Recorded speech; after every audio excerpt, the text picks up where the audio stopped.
Part 1. The signal that waited too long. The signal had been screaming through space for 4 days before anyone truly acted on it. It came from Earth 4, a small farming colony on the edge of the outer belt. A quiet world. Wide fields of pale grain. Small towns built close to the ground so the Shalori people could feel the soil under their feet. Around 140,000 lives lived there in peace. Now none of that mattered. Because the Darth had arrived. They came 6 days ago. And they did not come to talk. The first distress signal reached the Galactic Accord on day 2. It was marked urgent, logged, and passed upward through the system. Fleet Speaker Ario received it. He read it once. Then he flagged it. Then he forwarded it to the Intervention Committee. The committee met on day 3. They did not act. They discussed. They reviewed data. They questioned reports. They debated responsibility. They agreed the situation was serious. They agreed it required action. But they also agreed something else. That action needed a formal motion first. So they scheduled another meeting. On day 5. To decide whether to prepare that motion. Meanwhile, the signal kept coming. Once every hour. Steady. Clear. Repeating the same distress from Earth 4. Hour after hour. No ship moved. No fleet launched. Only meetings continued. Far away from all of this, at the edge of that region of space, something small and almost forgotten sat in silence. A human relay station. Old. Unlisted. Not marked on Accord maps. Placed during a routine survey 2 years ago and never reported properly. It had no importance in anyone's system. Until now. On day 4, it picked up the Shalori SOS. And it did something the Accord system did not. It forwarded it immediately. No delay. No review. No committee. Just a clean emergency burst across human channels. On board a human fleet support ship, Captain Rowe was going through routine reports when the alert appeared. At first, he almost ignored it. Wrong language. Unknown frequency. Not part of normal military channels. But something about it felt wrong. He opened it. Ran it through translation. 1 second later, the meaning appeared on his screen. Distress signal.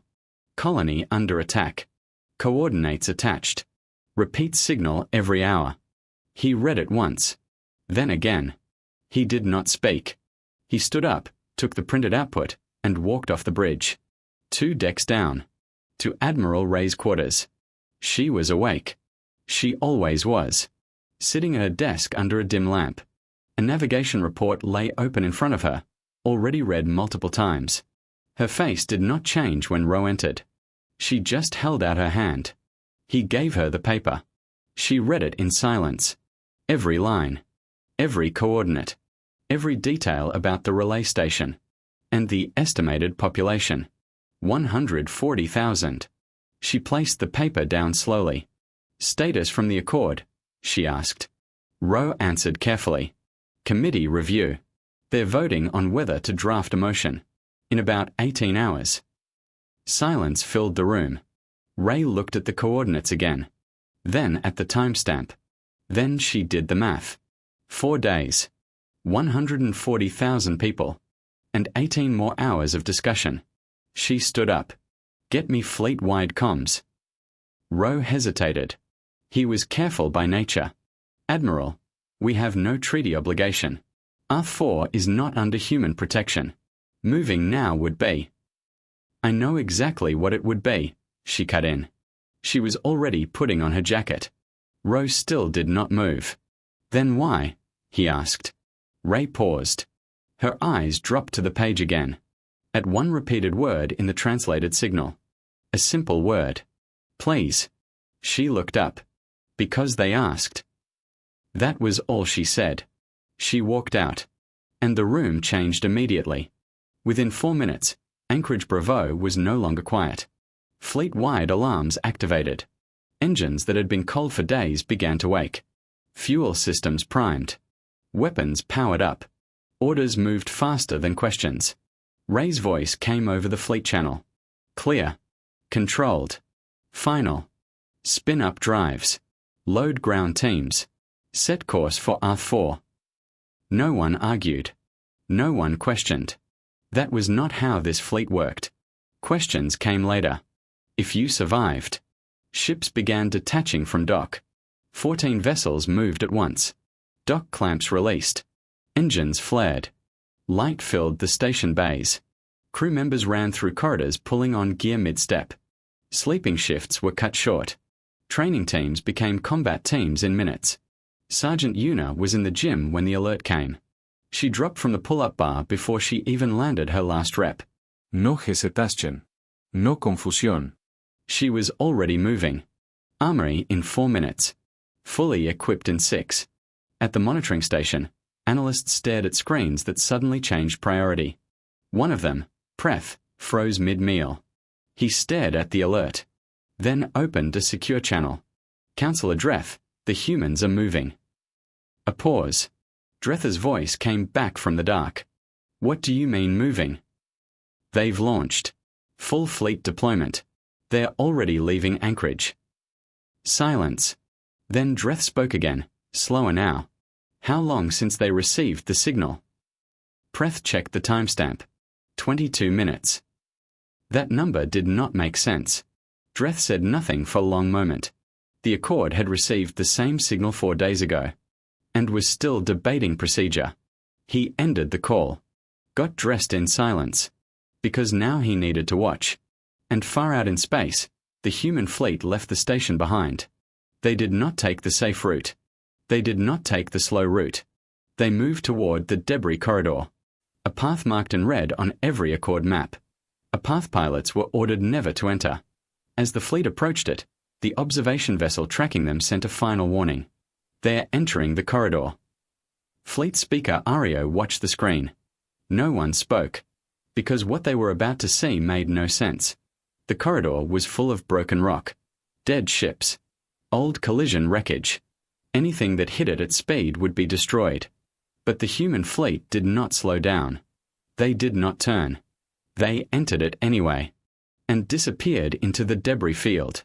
Behind them, the Accord vessel stayed still. No one followed. Not because they didn't want to, because they couldn't understand how anyone would survive it. And somewhere inside that silence, Ario finally said the words no one wanted to admit yet. I think we may have underestimated them. The human fleet moved deeper into the debris corridor. On every Accord map, it was marked in red. A warning zone. A place where ships went to die. It was not empty space. It was broken space. Chunks of old planets. Metal wreckage from ancient collisions. Rocks the size of cities drifting slowly in unstable patterns. Even at low speed, it was dangerous. At human fleet speed, it should have been impossible. On the observation ship, the navigator watched the screen without blinking. He had seen this corridor before. He had studied it for years. And he still said the same thing every time. No one goes through there. Fleet speaker Ario stood behind him. He did not answer, because the humans were already inside it, and they were not slowing down. Inside the human fleet, everything felt calm. Too calm. Pilots were not shouting. No panique. Only short commands. Clear responses. Controlled movement. Like they had done this before. The ships were not guessing. They were following something. A path. A map. A hidden route through the chaos. What the Accord did not know was simple. The humans had been here before. Years ago. One scout ship. One mission. No report shared. No permission requested. They had flown through the corridor alone. Mapped every gap. Every drift pattern. Every safe line. And now that knowledge was being used. At speed. To save time. Because time was the only thing they did not have. Back on the Fleet Command channel, Sergeant Una was already in briefing. Her team stood in a half-lit room. Weapons secured. Gear packed. No one sitting. No one relaxed. She pulled up the mission map. Arth 4. Green-brown planet. 6 enemy capital ships in orbit. Ground forces spread across civilian zones. And one failing SOS signal still repeating from the surface. Every hour now stretched longer. 2 hours between signals. Then 3. Someone down there was saving power. Trying to stay alive just long enough to be heard. Una looked at the screen. then spoke. "They're not just attacking," she said. "They're stripping the colony." A soldier asked from the side, "What does that mean?" Una didn't look away from the map. "It means they want the infrastructure, not just the people." Silence in the room. Then she continued. "They're breaking shelters slowly, forcing civilians upward, controlling where they move." Another voice. "Why slow it down?" Una finally turned. Because she understood the pattern. "Because they don't waste energy," she said. "They calculate everything. Every shot. Every movement. Every resource." She paused. Then added quietly, "And right now, we are a new variable they didn't plan for." On another deck, Dr. Nell Oso was arguing with logistics. Not asking. Arguing. "I don't care about clearance," she said. "If you send wounded soldiers into that zone without a trauma surgeon, they will die in transport." The officer in charge looked tired. "We don't have authorization for civilian deployment." "You will explain that to Admiral Ray," she cut in, "or you will explain why people bled out while you waited for permission." A long silence. Then the list was updated. The fleet exited the corridor in under 9 hours. No ship lost. No Kelichen. Just silence after chaos. ARF-4 appeared on long-range scans. Green atmosphere.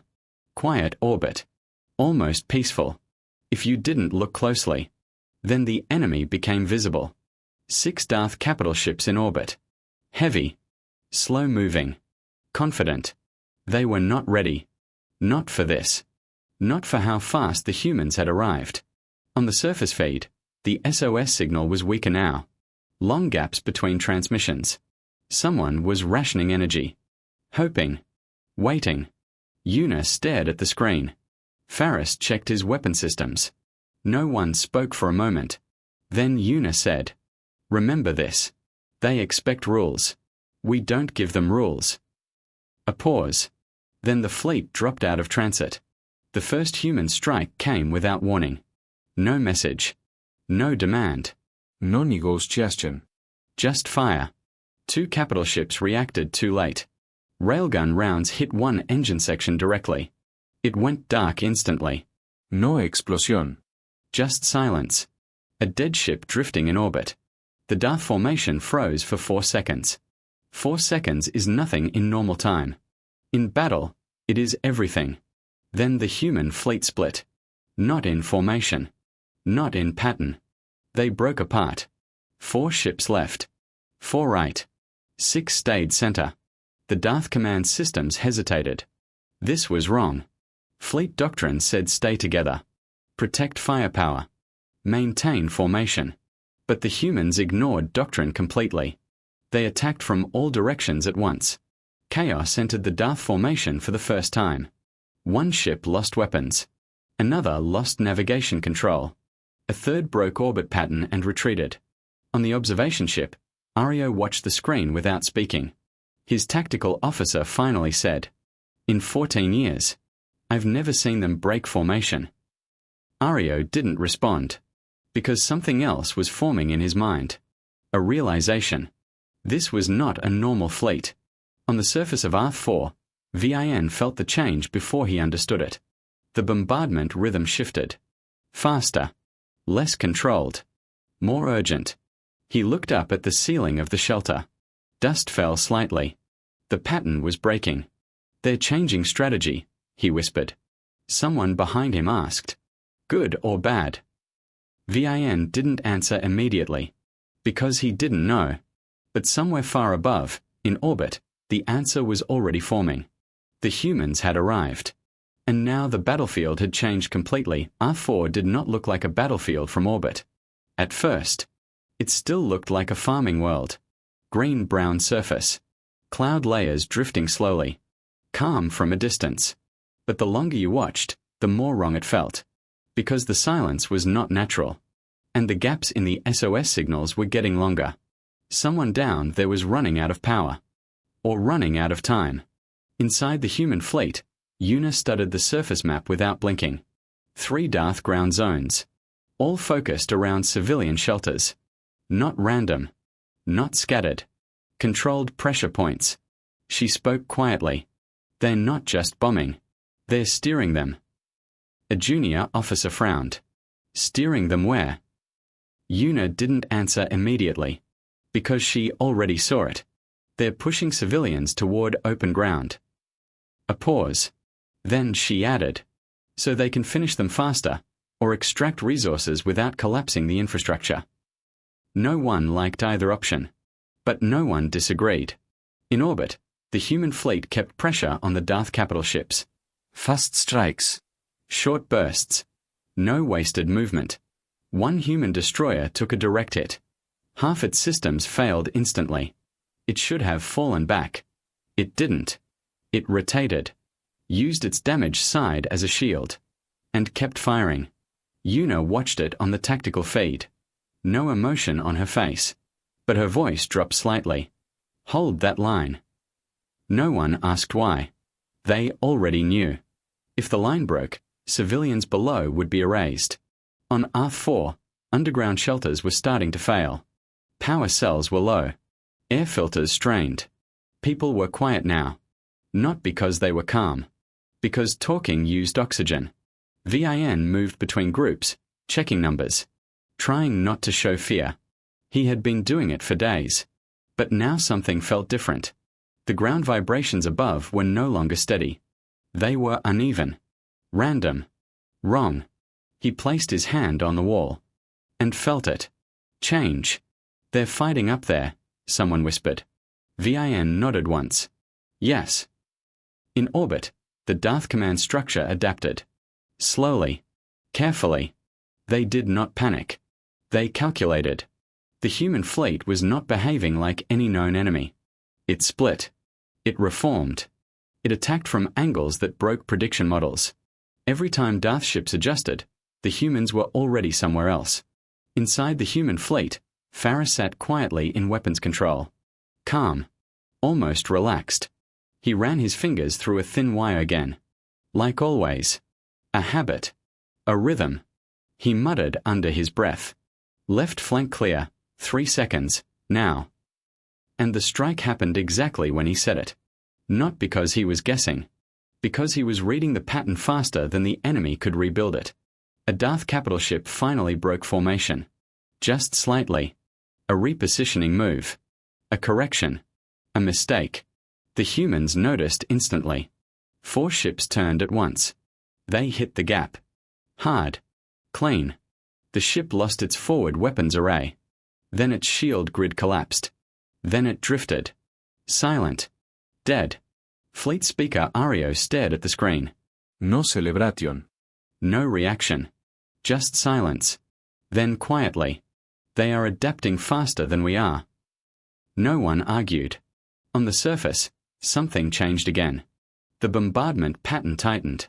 Closer strikes. Shorter gaps. More desperate.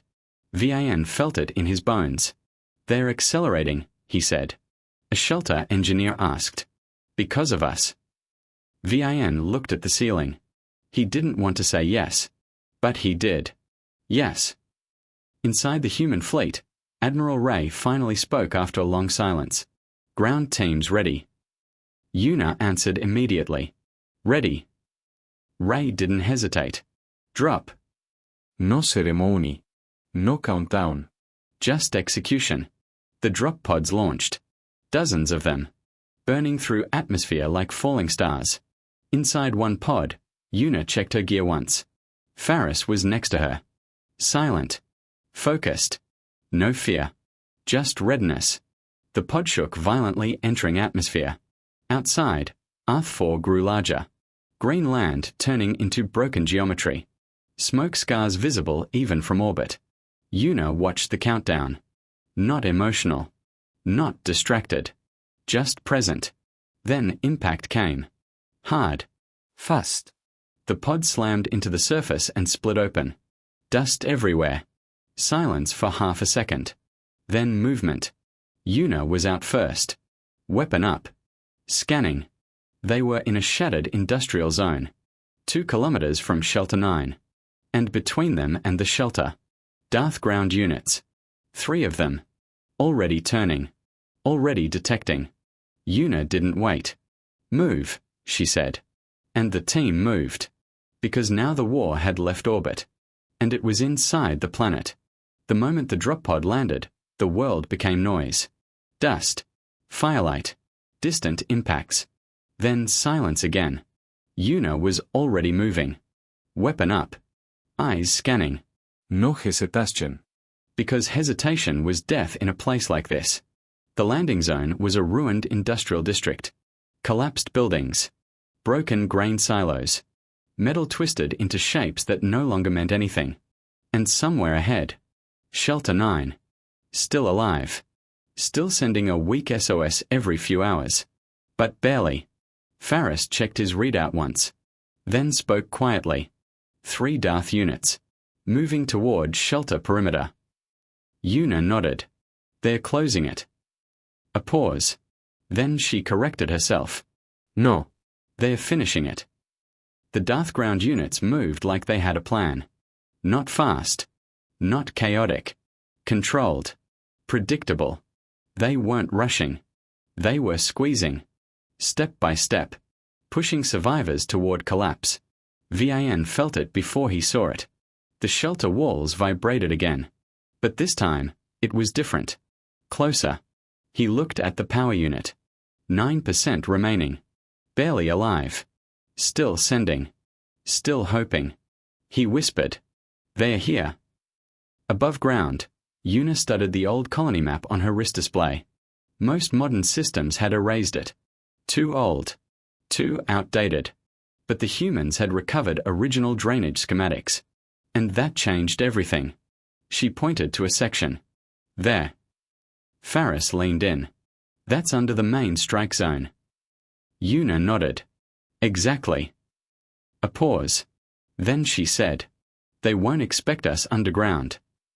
The entry point was buried under debris. Faris cleared it in minutes. Old maintenance hatch. Half collapsed. Still usable. He worked fast. Controlled cuts. 1 panel. Then another. The metal finally gave way with a sharp sound. Cold air rushed out. Old. Damp. Underground. Una didn't wait. Move. Inside the drainage tunnels, everything felt different. The noise of war above turned into distant pressure. Like thunder trapped in stone. The team moved fast. Flashlights cutting through darkness. Bootsteps echoing. No one spoke unless needed.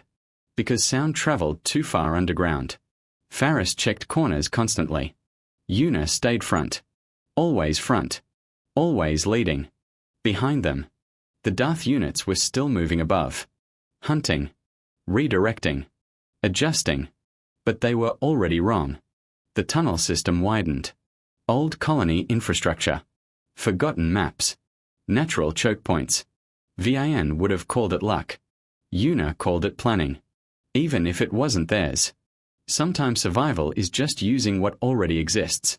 Faris looked at the wall markings. This leads close to Shelter 9. Una nodded once. How close? 30 meters. Silence. That was too close. And too far. Because between them and the shelter was still the surface war. Above them, Darth sensors recalculated. They detected movement shifts.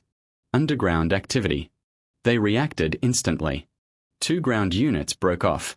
Redirected. Predicting human emergence points. They moved toward false coordinates. Coordinates created by human decoys. Timed charges set earlier along the route. When the first explosion hit empty ground 2 blocks away, the Darth units turned and left the real evacuation path exposed. Una's voice came low. Now. Faris placed the final charge. The tunnel wall shook. Then broke. Light poured in. And with it, air that had been trapped for days. On the other side. Shelter 9. Alive. Silent. Waiting. Then a voice. Shalori. Shaking. Uncertain. You came. Una stepped forward. We came.